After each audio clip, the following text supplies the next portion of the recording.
Guys, good evening, good afternoon, kung saan man makakarating aking vlog. Meron lang akong sasagutin guys. May comment kasi sa akin sa aking post about kay BBM. Ito yung sabi niya guys sa taas. Shout out sa'yo, Sir Daniel Cabadin 2159. Sabi niya kasi, "Naku sir, malaki na ang nabayarang utang sa Pilipinas. Saksak mo sa kukote mo yan." Actually, hindi lang naman siya ang nagsasabi na nabayaran na daw ang utang sa Pilipinas. Maraming mga vloggers na ipinagmalaki nila yan at ipinalandakan nila sa social media na dahil kay BBM daw, nabayaran na daw ang utang ng Pilipinas. Nabayaran na ng gobyerno ang utang na dapat bayaran ng bansa ngayong taon. Ayon sa Bureau of Treasury, 1.55 trillion pesos ang program debt simula January hanggang October. Mula sa halagang yan, 95% na ang settled.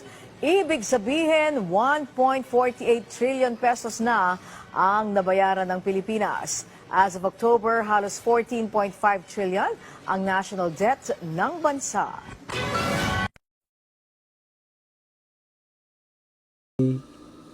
Sabi ng National Treasury, nasa 2 trillion ang binayaran ng Philippine government na utang. Di ba? Tapos ang nakalagay doon, obligation. Di ba? So meaning, kahit na si BBM or si Sara or kung sino mang magiging pangulo ng bansa, it doesn't matter. Hindi nagmamatter sa pangulo. Obligasyon yan ng gobyerno na bayaran yung utang. 'Di ba? Oh. Napaka-clear nung sinabi nung Treasury. Obligasyon ng bansa. So ibig sabihin, wala pa si BBM diyan. Meron na yan silang nakatalaga na scheduling for payment sa utang. Oh. Nagkataon lang na si BBM yung nagiging pangulo. Oh. Palibasa, maniwala kayo sa sabi-sabi lang, hindi kayo nagre-research. I-research nyo kasi. Yan ang mahirap sa inyo mga loyalista. Hindi kayo nagre-research. Basta naniwala lang kayo sa mga pinifeed sa inyo ng balita. Pero yung pinifeed pala sa inyo, kulang ang information. Kaya mas maganda mag-research kayo bago kayo magbunyi. Di ba? See? Ano Sir Daniel?